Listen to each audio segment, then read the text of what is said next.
anterior clase lo comentábamos, pero vamos a hablar de NAT, por sus siglas en inglés, para entender mejor cómo es este proceso. Luego ya entramos a la parte de enrutamiento, en la cual vamos a ver cómo se maneja todo el proceso del envío de información a través de los diversos routers. Cómo se enrutan los paquetes, como ya lo vimos en la primera parte de la unidad. Bien, entonces, grupo 5, les cedo la palabra. ¿Pueden comenzar, por favor? Buenas noches, ingeniero. Buenas noches, compañeros. Soy Mirko Alexander Ochoa y vamos a continuar con la exposición del tema de la capa de red, el tema 5. Esta vez en el punto 4, que es NAT. Para que se entienda un poco mejor el propósito de NAT, para empezar, el contexto en el que está NAT, quería empezar explicando el problema por el cual se creó. Ya. Estos son los puntos que vamos a tocar: direccionamiento IPv4, problemas de agotamiento de direcciones y unas soluciones a corto plazo que se dieron a esas soluciones. A ver, ya. Cuando se desarrolló por primera vez la suite de protocolos TCP/IP que incluía IPv4 en 1981, no se tenía pensado que podría llegar a en qué es lo que podría llegar a convertirse Internet. En sus inicios no fue pensado para hacer una red tan extensa como lo es hoy en día, y por ese motivo solo se reservaron 32 bits para el direccionamiento. Esto equivale a más o menos un total de 4.300 millones de direcciones únicas, un poco menos. Pero el hecho es que el número de máquinas conectadas a Internet aumentó exponencialmente y las direcciones de IP se agotaban. Como pueden ver en la gráfica de las diapositivas, ahí tenemos al lado derecho una gráfica donde se muestra el total de hosts conectados a la red alrededor del tiempo. Se dieron cuenta de que a largo plazo o en un futuro, sí o sí estas direcciones se iban a acabar, por lo cual se habían planteado algunas soluciones.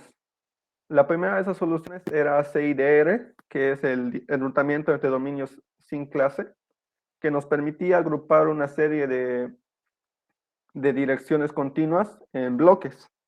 Pero esta solución también a largo plazo no se la vio con buenos ojos.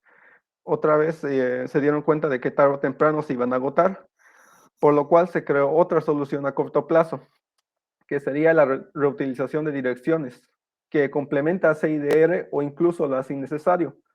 Esta solución llegaría a ser NAT, que se creó en 1994. Si pueden ver en la esquina superior derecha, ahí tenemos la RFC 1631, donde se especifica y define lo que es NAT en ese documento. La idea era hacer que redes de ordenadores utilicen un rango de direcciones especiales, que se llaman IP privadas, y se conectaran a Internet usando una única dirección IP, que sería una IP pública. Las grandes empresas solo utilizarían una dirección IP y no tantas como máquinas hubiesen dicha empresa. También se utiliza para conectar redes domésticas a Internet. En redes NAT NAT se trata de un sistema que utiliza en las redes bajo el protocolo IP y nos permite el intercambio de paquetes entre dos redes que tienen asignadas mutuamente direcciones IP incompatibles. Este es un ejemplo que puede ser, por ejemplo, las redes domésticas, como las que tenemos nosotros en nuestras casas, e Internet. A Internet solo nos podemos conectar mediante una IP pública. Esto no se puede hacer mediante una IP privada, que llegaría a ser las que tenemos en nuestros dispositivos. Estas IPs públicas nos son dadas por nuestro proveedor de Internet y tenemos que alquilarlas por dinero.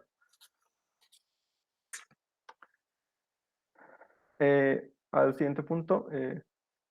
Para entender el funcionamiento de NAT, antes tenemos que hablar de la terminología. Dentro de NAT existen 4 direcciones, que son la dirección local interna, la global interna, local externa y global externa. Estas, para entender a qué se refieren, vamos a explicar una por una, que sería primero la dirección local y global. La dirección interna y externa. La dirección interna es la dirección del dispositivo que se traduce por medio de NAT. Luego, la dirección externa es la dirección del dispositivo de destino. Luego, la dirección local es cualquier dirección que aparece en la porción interna de la red. Y la dirección global es cualquier dirección que aparece en la porción externa de la red. En este caso, vemos que la PC1 tiene la dirección interna de 192.168.10.10 y vemos que se encuentra dentro de la... me olvidaba también. Dentro de NAT se divide la red se divide en dos, de lo que sería red interna y red externa. La red interna es el conjunto de redes sujetas a traducción y la red externa se refiere a todas las otras redes. Toda esta terminología siempre se la hace viendo desde el punto de vista de la dirección que se va a traducir dentro del dispositivo que tiene la dirección que se va a traducir. En este caso sería PC1. Esos términos de dirección local y global y dirección interna y externa se combinan para crear lo que es la dirección, estas cuatro direcciones.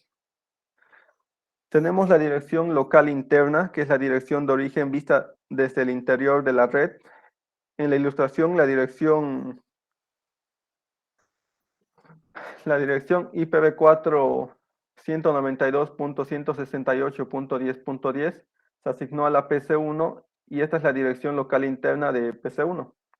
Luego tenemos la dirección global interna, es la dirección de origen vista desde la red externa. En la ilustración, cuando se envía el tráfico de PC1 al servidor web en 209, está acá, al servidor.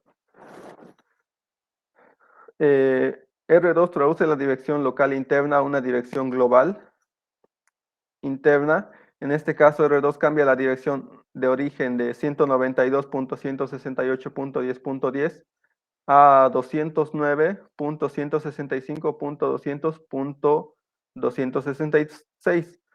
De acuerdo con la terminología de NAT, la dirección local interna se traduce a la dirección local interna de 192, está acá, se traduce a la dirección global interna de 109. Esto es lo que hace NAT. Transforma esta dirección en esta otra. Ahí, Mirko, por favor, permítame un paréntesis, voy a aclarar algo para que los compañeros puedan entenderlo, dado que se está utilizando otras terminologías respecto de las que ya vimos cuando nosotros hablamos de la clasificación de las direcciones IP. Aquí en el gráfico podemos visualizar red local, dice local interna, local externa, local interna, local externa. Bueno, lo que se refiere cuando él habla de local interna, en realidad se está refiriendo a las redes privadas, puede ser estática o dinámica, pero se trata de una red, de una IP privada que solamente va a funcionar en un entorno local, no va a salir a la internet, desde internet no se ven ese tipo de redes, son rangos de IPs que están reservados netamente para utilizar en entornos locales. Y cuando él habla de local externa, está refiriéndose a una IP que también va a funcionar dentro de ese mismo entorno, pero que sin embargo tiene salida a internet. En este caso estaríamos hablando de una IP pública. Por ejemplo, una IP pública estática. Es una IP pública que me permite que mi conjunto de computadoras, como les comenté en la anterior clase, el gateway, por ejemplo, bueno, puedo configurar yo el gateway en el router y en la interfaz 1, pero en la siguiente interfaz que sale a internet, tengo una IP que me asigna el ISP y esa es la red local, pero es externa, esa es la que ya funciona a nivel de internet, esa está dentro del rango de las IP públicas, como lo comentamos en nuestra terminología que nosotros utilizamos. Pertenece a la red local, pero sin embargo tiene salida a internet porque se trata de una IP pública. Pertenece, por ejemplo, a la red red 1, pongámosle lo de la izquierda. Tenemos ahí imagínense 10 computadoras, incluido el router, están con sus respectivas IP locales o privadas, que es lo que nosotros le llamamos en anteriores clases, pero también tiene salida a internet gracias a una IP pública, ya sea estática, que nosotros la contratamos para que no cambie en el tiempo o sea dinámica, cualquier IP pública que se cambie en cualquier momento, que el ISP no lo asigne y sin ningún problema, pero sí o sí, para que ese conjunto de la red salga a Internet, necesita una IP pública, ya sea estática o dinámica, que en este caso el compañero le está llamando IP local externa. Ya cuando habla de IP global, ya está hablando de IP pública. Ya, algo así es, ¿no, Mirko? Para que contextualizar a los compañeros y puedan entender, porque son terminologías que se refiere a lo que ya más o menos habíamos explicado en la anterior clase. Continúe, por favor. Ya. Ahora vamos a pasar al punto de funcionamiento, de explicar el funcionamiento de NAT. NAT funciona en la frontera de una red de rutas internas. Una red de rutas internas es aquella que tiene una única conexión a su red vecina, una entrada desde la red y una salida desde ella. En el ejemplo de la imagen, R2 es un router de frontera, visto desde el punto del ISP. R2 forma una red de rutas internas. ¿Cómo se puede ver? Acá. Yeah.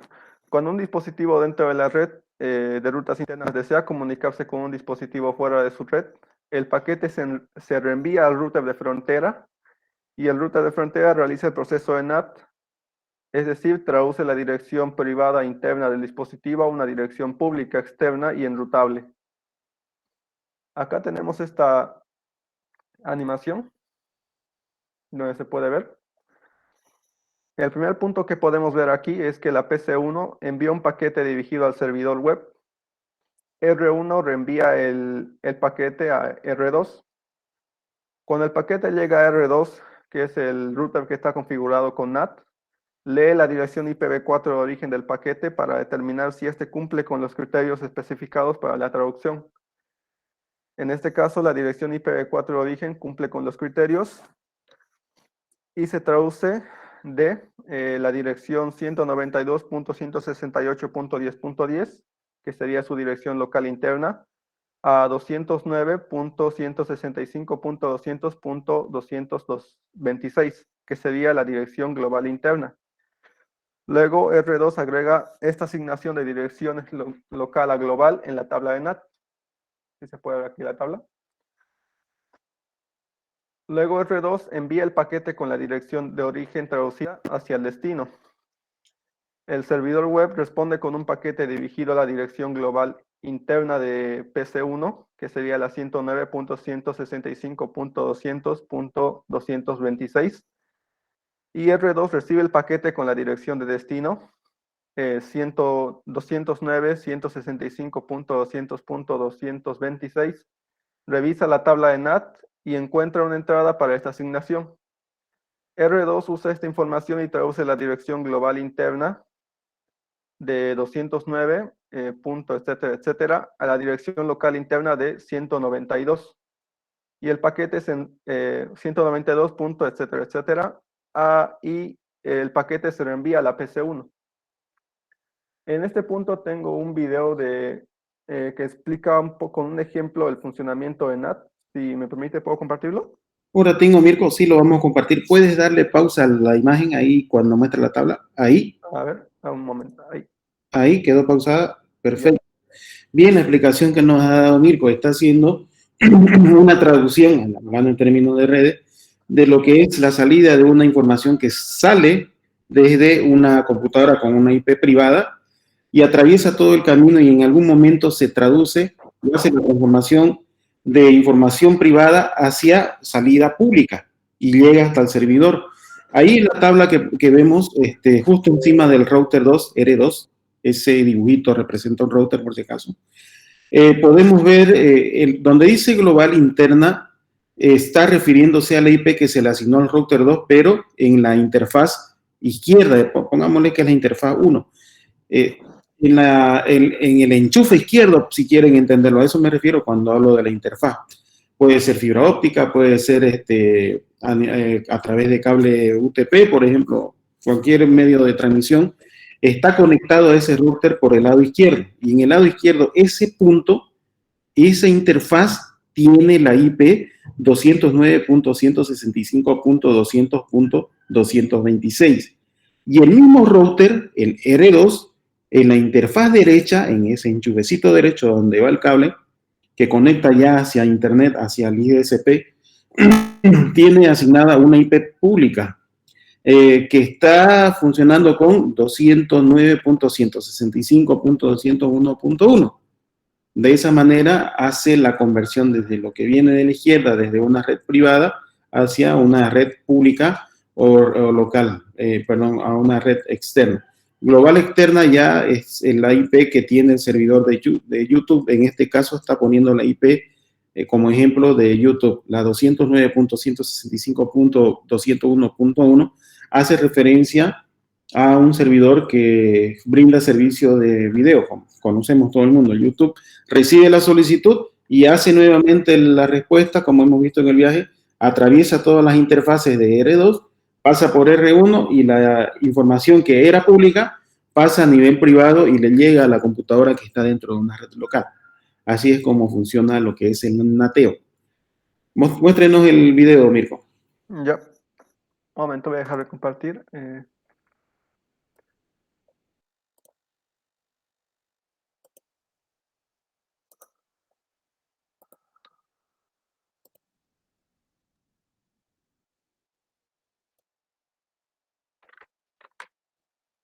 ¿Se puede ver, ingeniero?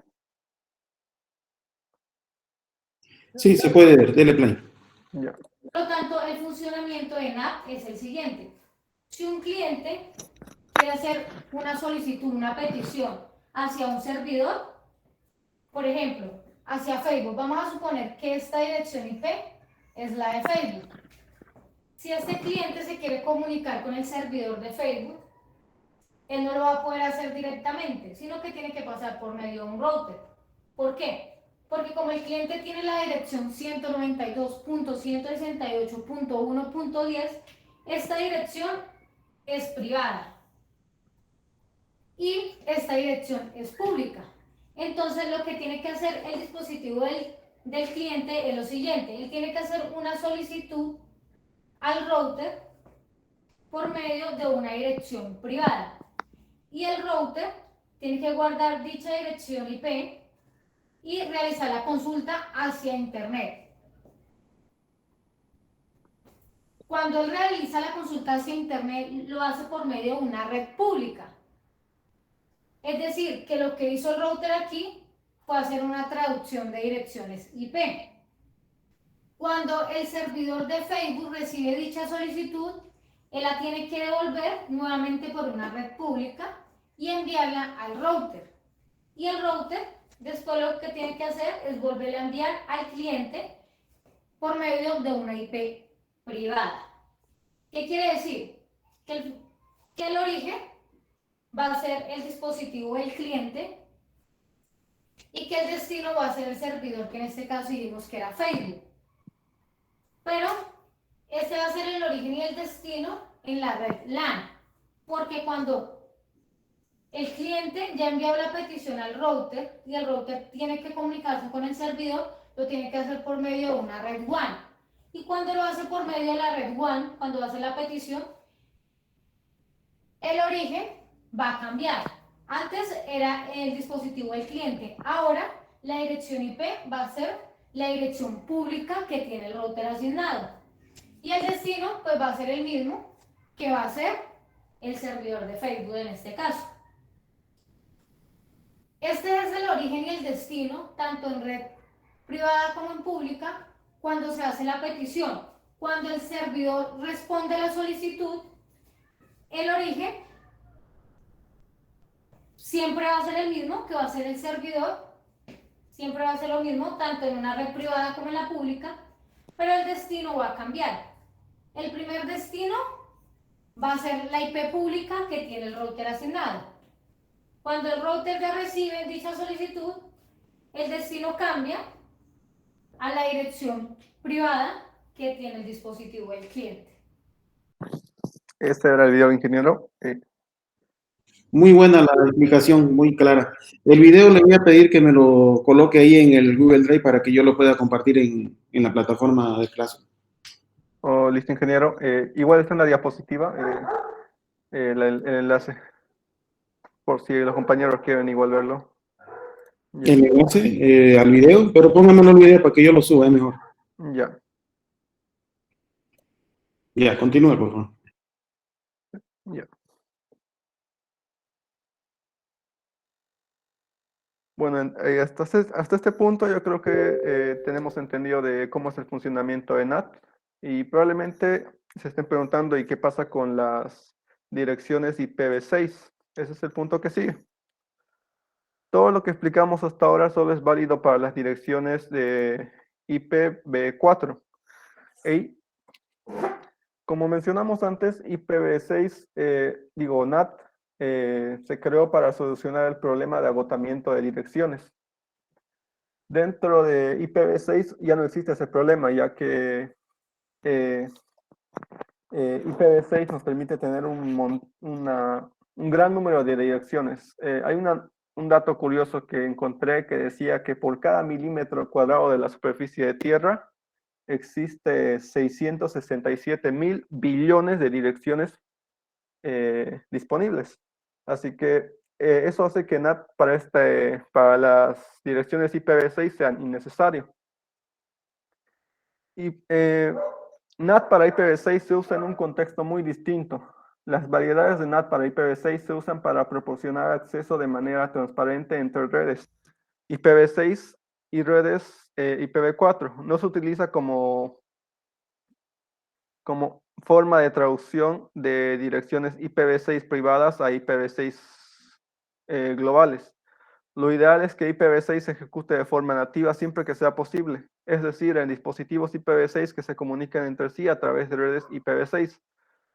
No obstante, para colaborar en el intercambio en la transición que hay de IPv4 a IPv6, se elaboraron varias técnicas de transición que admiten una variedad de situaciones de IPv4 a IPv6, como es el dual stack y tunneling y traducción. Dual stack es cuando los dispositivos ejecutan protocolos asociados a IPv4 y a IPv6. Y tunneling es para IPv6 es el proceso de encapsulamiento de un paquete de IPv6 dentro de un paquete IPv4. Esto permite que el paquete IPv6 se transmita a través de una red de IPv4. NAT para IPv6 solo debe usarse como una estrategia no debe usarse como una estrategia a largo plazo, sino como un mecanismo temporal para contribuir a la migración de IPv4 a IPv6. Ya terminando este punto de introducción, vamos a hablar de los dos tipos de NAT que existen, que sería el estático y el dinámico. NAT estática consiste en una asignación de 1 a 1 entre direcciones locales y globales. Esta asignación son configuradas por el administrador de red y se mantienen constantes. En la ilustración, R2 se configuró con las asignaciones estáticas para las direcciones locales internas del servidor 1. La PC2 y la PC3, cuando estos dispositivos envían tráfico a Internet, sus direcciones locales internas se traducen a las direcciones globales internas configuradas. Para las redes externas, estos dispositivos tienen direcciones IPv4 públicas. La NAT estática resulta útil en especial para los servidores web o los dispositivos que deben tener una dirección constante que sea accesible tanto desde Internet como desde el servidor web de una empresa. También es útil para los dispositivos a los que debe acceder el personal autorizado cuando no está en su lugar de trabajo, pero no el público en general en Internet.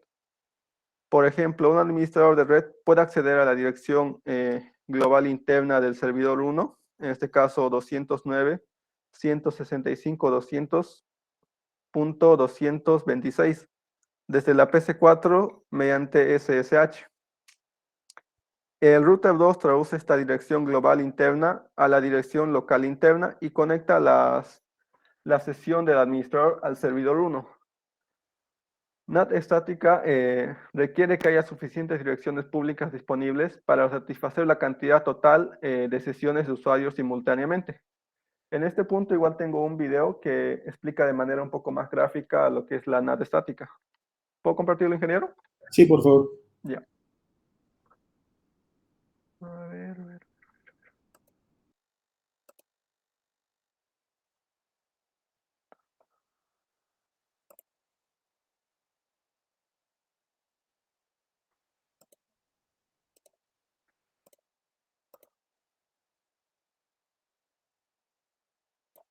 Ya.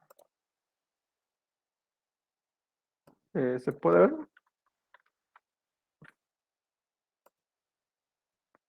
Sí, se ve. Adelante. Masters. Para terminar el tema de NAT, nos falta hablar sobre los tipos de NAT y cómo configurarlos en routers Cisco. Y bueno, en el video de hoy vamos a hablar sobre el primer tipo de NAT, NAT estático y su configuración. Así que, atentos. Como bien les mencioné en el video anterior, el trabajo de NAT es traducir o mapear una dirección IP privada a una dirección IP pública, para que los dispositivos en la red local puedan comunicarse a través de Internet. Cuando una empresa desea que sus dispositivos dentro de su red puedan comunicarse a través de Internet, ésta debe arrendar un bloque de direcciones IP públicas a un ISP. Ahora bien, dependiendo del tipo de NAT configurado en nuestro router de frontera, todos o solamente algunos de nuestros dispositivos en la red local podrán comunicarse a través de Internet. Por ahora, vamos a ver el caso donde solamente algunos de nuestros nodos en la red local pueden comunicarse a través de Internet. Y esto es cuando configuramos NAT estático. Veamos. NAT estático es un simple mapeo o traducción fija de una dirección IP privada a una dirección IP pública. Así que solamente las direcciones IP establecidas en la configuración podrán comunicarse a través de Internet. De modo que, si tenemos una pequeña red LAN de 10 computadoras y queremos que todas ellas tengan acceso a Internet, debemos contratar un bloque de 10 o más direcciones IP públicas al ISP para poder cumplir ese cometido. Y si solamente pudimos arrendar un bloque de 4 direcciones IP públicas, entonces solamente 4 de nuestros nodos internos podrán comunicarse a través de Internet. Y atención, que esto es necesario solamente con NAT estático. Ahora, vamos a pasar a la configuración de NAT estático en router Cisco. Para poder configurar NAT estático solamente necesitamos...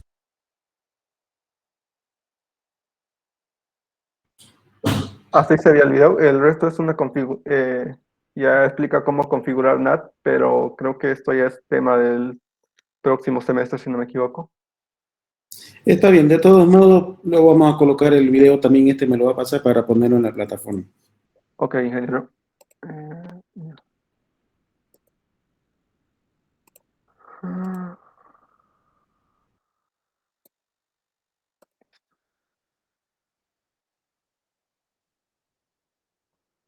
Bueno, el siguiente que vamos a explicar es la configuración de NAT dinámico.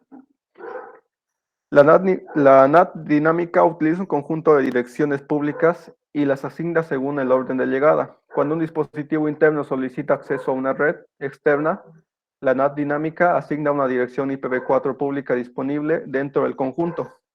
A diferencia de NAT estático, donde se debe definir manualmente un mapeo estático entre una dirección privada y una dirección pública, con la NAT dinámica el mapeo de una dirección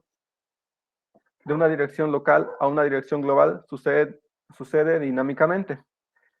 Esto significa que el router toma dinámicamente una dirección del pool de direcciones globales que no está actualmente asignado, y esta puede ser cualquier dirección de cualquiera de estas direcciones globales, siempre y cuando no haya ningún dispositivo que esté conectado a ellas. En la ilustración, PC3 accede a Internet mediante la primera dirección disponible del conjunto de NAT dinámicos. Las demás direcciones siguen disponibles para utilizarlas. Al igual que la NAT estática, la NAT dinámica requiere que haya suficientes direcciones públicas disponibles para satisfacer la cantidad total de sesiones de usuarios simultáneamente. En este punto igual tengo otro video que explica gráficamente esta configuración de NAT dinámica. A ver. Adelante.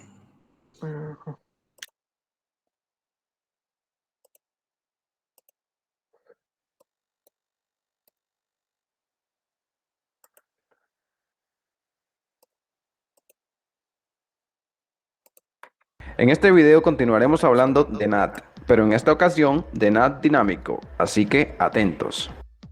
En el video anterior hablamos de NAT estático y dijimos que este tipo de NAT realiza una traducción uno a uno, en otras palabras, traducción de una dirección IP privada a una IP pública.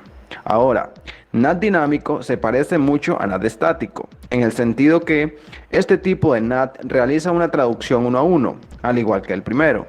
La diferencia radica en que el mapeo se hace a través de un pool de direcciones IP públicas, y dicho mapeo se realiza dinámicamente por el router. Pero, ¿a qué me refiero con esto de mapeo dinámico?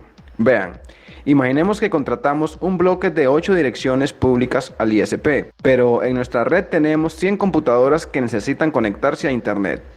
Con solamente 8 IP públicas no podremos conectar todas nuestras computadoras a Internet al mismo tiempo.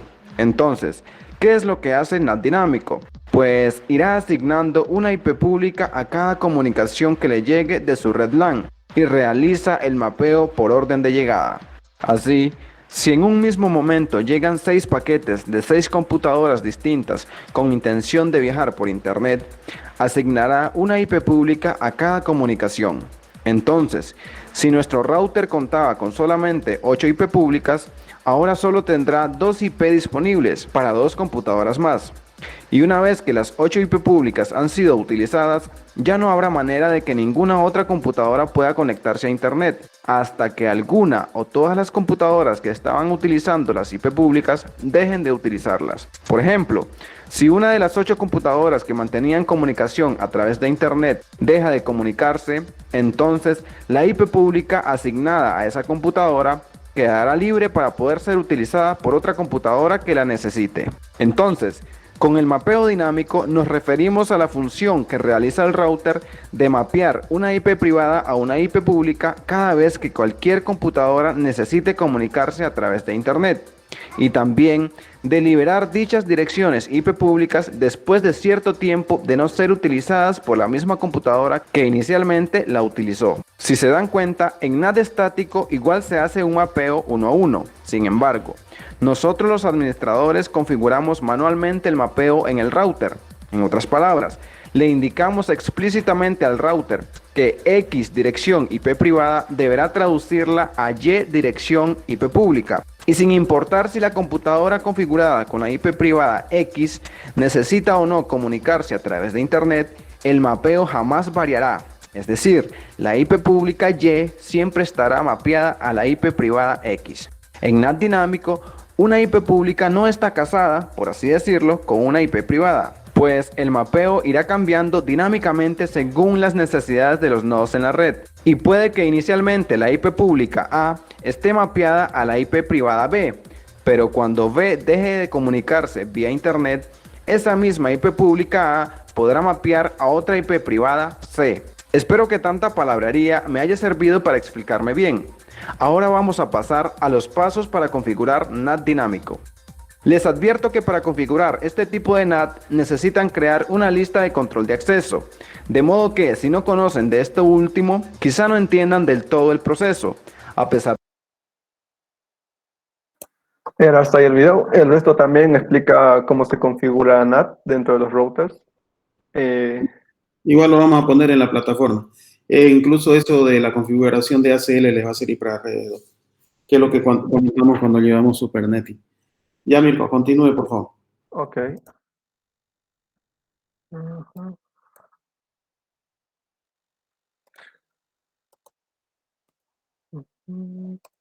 Ya.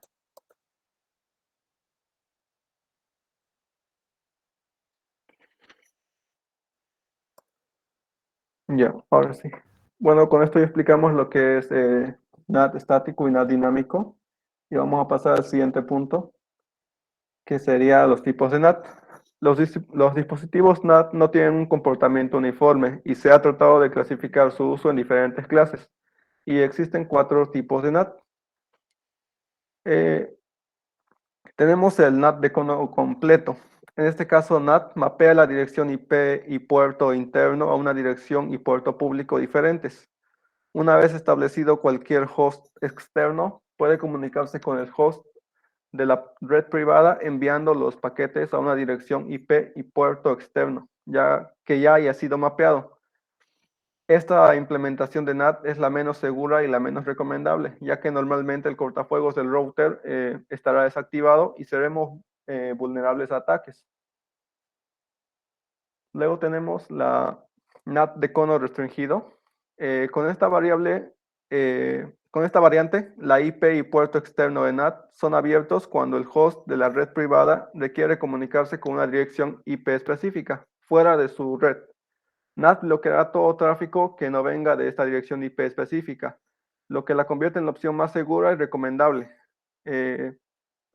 Algo curioso que vi al leer sobre esto es que en la mayoría de los casos, cuando se busca información acerca de esto, es referente a rendimiento dentro del entorno de juegos.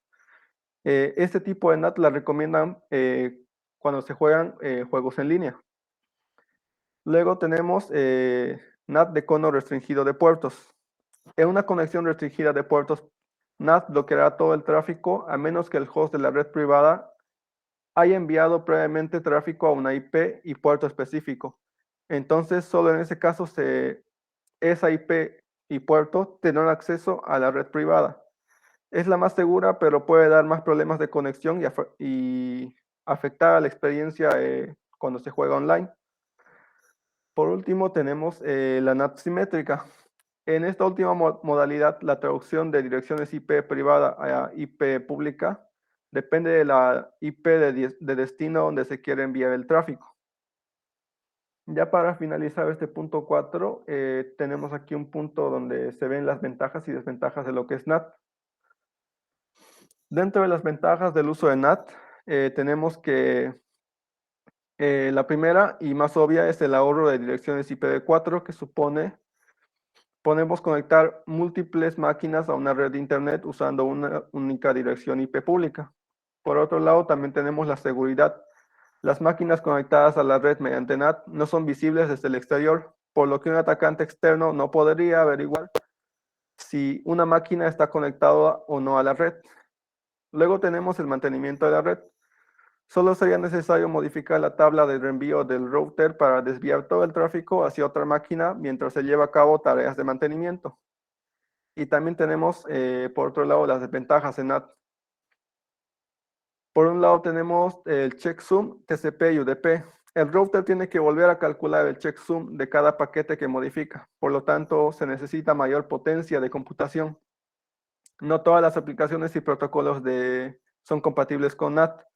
Hay protocolos que introducen el puerto de origen dentro de la zona de datos de un paquete, por lo que el router no modifica y la aplicación no funciona correctamente. También tenemos otro punto que es que la NAT trae más dificultades en el monitoreo de la red. Por ejemplo, si un hacker de Internet ataca a un servidor de la red pública, el rastreo del hacker se vuelve más difícil. Es difícil determinar por qué host pertenece al hacker, ya que la dirección del hacker es traducida por el dispositivo NAT. Y ya para concluir, dentro de la RFC 1631 hay una conclusión que dice: la NAT puede ser una buena solución a corto plazo para el agotamiento de direcciones y problemas de escala. Esto se debe a que requiere muy pocos cambios y se puede instalar de forma incremental. Pero NAT tiene varias características negativas que lo hacen inapropiado como una solución a largo plazo y pueden hacerlo inapropiado incluso como una solución a corto plazo. Con esto estaríamos finalizando lo que es el punto número 4, que sería NAT, y entraríamos a lo que es direccionamiento, enrutamiento. Muy bien, Mirko. ¿Alguna pregunta hasta este punto, compañeros?